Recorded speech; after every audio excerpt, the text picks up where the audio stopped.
Aš manau, kad pardavimų problema yra daugam problematiškas klausimas ir aš jį noriu spręsti. Tai aš norėčiau, kad mes labai paprastai padarytumėm tokį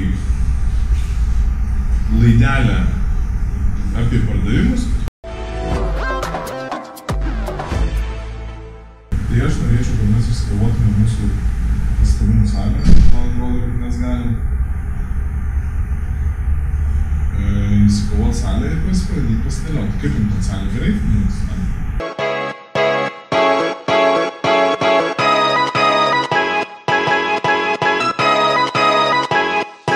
Verslo strategijos ir procesų ekspertas dabar. Saulius Tinžėnas. Aš matau dar daug tų, kaip sakau, daugelis įmonių turi tų, dirba pagal senus standartus, pagal senus struktūrą tą visą seną, standartinę. Ir visą laiką ieškau savininkų ir vadovų, kurie nori kažką naujo sukurti, kažką progresyvaus. Verslas neturi būti, mano nuomonė, pinigų vėjimasis. Verslas turėtų būti pirmiausia malonumą teikti. Man, pavyzdžiui, man čia pirmiausia malonumas. Laisvės pojūtis.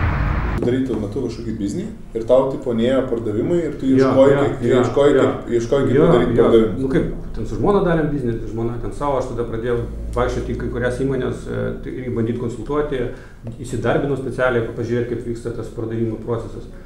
Ta prasme, nes nėra to aiškumo iki galo, kaip iš tikrųjų reikia daryti. Nes ta balalaikas standartinė tenais reklamas darai ir pasakai, kaip tu pas tave faina, jau neveikia senai.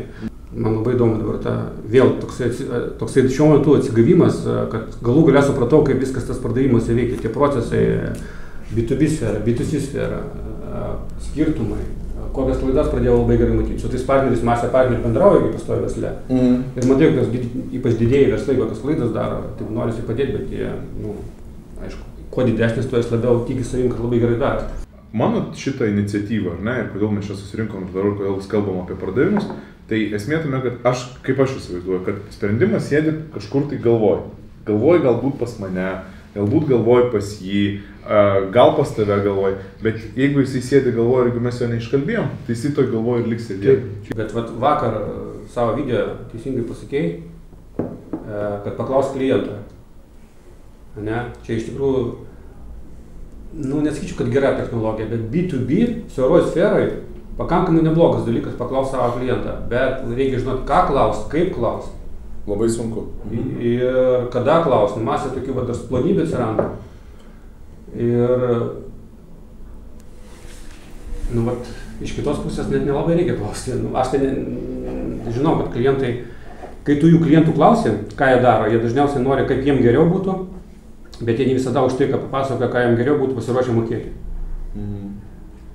Ir kai klausi tų klientų, tai pas juos labai yra skirtinga nuomonė. Už tai visiškai pritariu, kad turi būti labai struktūruota, nes juos surinkti, aš jau dabar patirtis, tai buvau 1000 km lenktynėse organizuotam tam renginiui, juos surinkti yra žiauriai lengva. Kaip dabar yra situacija, dabar yra pas tave, Laurinai, 3 žmonės, kurie užsiima telefoniniais skambučiais. Telefoniniais ir važiuoja pas klientus. Vienas mokosi, tai vienas nėra dar važiavęs. Jo, bet tų išvažiavimų nėra daug pas klientus, ta prasme, tai tu daugiausiai išvažiuoji pats pas klientus, ten kažką įmi į porą, bet vis tiek aš manau, kad tu vedi, tai tų išvažiavimų mažai ir dabar kokius 7 mėnesius, tai mes sakau, tikriausiai stovim visiškai vietoj, bet yra kažkokios pagrindinės klaidos, matyt, kurias mes gal... Taip sakau, galima pirmiausia iš karto bandyti sistemą pačią keisti, tada daug lengviau pasidarys visokias naujovės diegti. Galima tas pačias naujovės diegti ant esamos sistemos pardavimų. Ir dar svarbus faktorius aplamai pardavime ir marketingose diegimas. Jis turi būti super atsargus, nes daug kas nesupranta, aš matau rinkoje, galvoja, kad patobulins, kviečia tos marketingistus, visokius pardavimų specialistus ir galvoja, davai padarom taip, žiūrėsim, kas bus. Ir žmonės supranta, kad pardavimai gali laikytis ir geras marketingas ant labai plono tokio siūlo. Tu net nesuvoki, tu biškį nutrauki ir iškart gali stipriai kristi pardavimai. Tiesa, jūsų paslauga, tai yra muitinės tarpininko iš viso paslaugos visos, ne? Rinkoj muitinės tarpininkas reikalingas tada, kai tu iš Kinijos atsiveži iPhone'ą. Bet mūsų yra pagrindinė paslauga, kuri didžiąją tą liūto dalį sudaro, tai yra garantija prieš muitinę. Buhalterija, kiekviena įmonė turi. Ne? Kiekvienas verslas turi buhalteriją. Taip. Ir ką ta buhalterija reiškia verslui bet kokiam? Jis reiškia, kad tu turi atsikratyti kažkaip atsiskaityti prieš VMI, kad tau neuždėtų baudų, kaip sakant. Bet čia toksai nereikalingas verslo procesas, nes kiekvieno verslininko esmė yra pritraukti klientą, parduoti jam, jį aptarnauti ir gauti iš jo pinigus ir vėl. Ir visus šitos procesus, kurie neįeina į šitą grandinę, ne, kaip buhalterija, visi verslininkai, pagalvoju, kaip jūs suvokia, toksai papildomas iš užpakalio einantis gimarojus, kaip vadinamas, kurį reikia sumokėti, kad, kaip sakant, valstybė neateitų ir neduotų per galvą. Tai žinokit, jūsų verslą dauguma klientų taip pat suvokia. Toksai papildomas gimarojus, kur, ta prasme, reikia sumokėti, kad neduotų per galvą muitinę. Sprendimo priėmimą visą, tai mes aš ją dalinu į 3 dalis. Tai yra įmonės direktorius, yra transporto vadybininkas, kuris vadovauja tam visam srautui ir taip toliau, ir yra vairuotojas.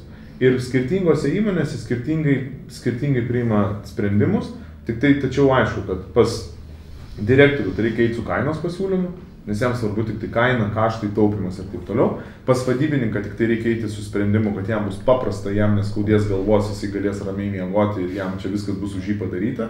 O pas vairuotoją tai reikia eiti, kad jam čia bus, kad jisai galės ilgiau pastovėti, nes pas mūsų visuose ofisuose Wi-Fi, tualetai, dušai ir visi kiti velniai, kad tam vairuotojui tik tai būtų gera palaukti ir norėti. Nes aš grįžau iš tų 3 klientų, nes tikrai grįžtu prie tos temos, kad reikia klausimus klientus. Taip ir yra. Vairuotojai sugeba nuteikti vadybininką, kad čia yra blogai, nesiųsk mane į tą įmonę, kad nueitų į kitą įmonę, nes to kito įmonė įsigauna kažkokių fantų daugiau. Ir kiek iš jūsų klientų dabar jaučia, kad jūs esate draugai? Kad, ta prasme, jūs tikrai esate jų geri draugai, kaip jūs galite pasakyti iš jūsų klientų? Kad va čia jūs tie, kurie galima pakalbėti apie gyvenimą, apie vaikus, apie šunį.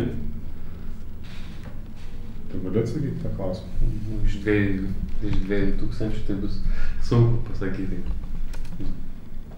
30, 50. Bet kokio verslo pagrindinis tikslas, iš jis atėjau, pasiėmiau pinigus, išėjau, uždariau verslą. Pagrindinis tikslas iš jis nieko nedaryti, kuo daugiau pinigų uždirbti. Tai jūs visą laiką turit padėnėti, pagrindinį tikslą verslo yra, kuo daugiau jiems uždirbti pinigų. Aš atėjau irgi kaip B2B, ne? Jūs iš manęs laukėt, kad aš jums padėsiu daugiau pinigų uždirbti. Tai va, ir kiekvienas verslas iš kito verslas laiko laukia, kad jam padės daugiau pinigų uždirbti kažkokią formą. Jeigu pasako dabar, kaip jūs suvokia, kaip labai teisingai pasakėjai, vadovai, vadybininkai ir vairuotojai, 3 skirtingos suvokimo kategorijos. Kas dedasi jų galvoje, tai čia vienas dalykas. Dabar kas dedasi jų versluose, tai kaip ir labai gerai būtų, kad jūs jiems pradėtumėte aiškinti. Nelystumėte ten jiems į galvas, sakytumėte, va žiūrėk, tu ten veži tiek, ten uždirbi tiek. O jeigu darytum tą, uždirbtum tiek, bet... Kaina rinkoje krito, konkurentai stipriai leido kainą ir mes... Nu ir vėl, mes kainos... Dar blogas žiūrėjimas į konkurentus, iš tikrųjų blogas tas dalykas, tau jums reikia žiūrėti į klientus. Šiaip tai man tai labai keista šiais laikais, tai tas pats vadybininkas ir su naujais klientais dirba ir su senais. Aš iš karto galvoju, nesvarbu, 1000 sutarčių, bet tai kas pas tą galvoj buvo klientą, kai jis įrašė sutartį. Nes gali būti tokie, privertė, pasirašau, gerai atstojo. Geras, šitą sutartį turėsit. Visai kitos emocijos pas klientą. Bet vienas iš pagrindinių dalykų, kurį daryti reikia visą laiką, kaip pasakiau, jau minėjau, kad vienas dalykas vadovas pardavimų turi atsiskirti nuo pardavimų maksimaliai ir stengtis tada geriausia pradėti motyvuoti tas, kuris šaltais kalbučiais dirba, atskirai tada tas, kuris su senais klientais dirba ir tas kažkokias dar atskiras pareigas sugalvoti ir visiems to dirba. Kaip mačiau, standartinės įmonės dirba, mąsto, tai panašiai čia toks standartinės įmonės vaizdas, jau ne pirmą kartą matytas. Yra ką tvarkyt? Aišku, labai malonu, kai filmuoja, viešai viską daro. Nes aš irgi tokio požiūrio, kad viskas turi būti į ateitį kūrima viešai, daroma, filmuojama, maksimaliai. Bet aš norėčiau daugiau noro, kaip sakant, progresyvėti ir daryti tą įmonę tokią maksimaliai naujovišką. Tikras savininkas ir vadovas labai turi stiprią savo nuomonę, požiūrį, taip ir turėtų būti. ant to ir laikosi įmonės dažniausiai ant galingos nuomonės ir požiūrio savininko, kaip turi būti. Tai va, aš norėčiau biškį jį pakreipti, kad biškį daugiau, kaip sakant, drąsesnių būti ir eiti tuo keliu, nuo ko jis pradėjo. Būtent startupą labai puikų sukūrė, išvystė. Dabar toliau reikėtų tokių naujoviškų startupinių dalykų daryti versle, kad jį plėsti. Pavyzdžiui, kaip aš savo versle neskubu suktis ir daryti bet kaip. Aš visą laiką stebiu, kiekvieną mėnesį kažką pasimokau, sustoju, paanalizuoju, kas man bus įdomu daryti, ką rinkai dar niekas nedaro ir kas tikrai bus pelninga. Ir tik tada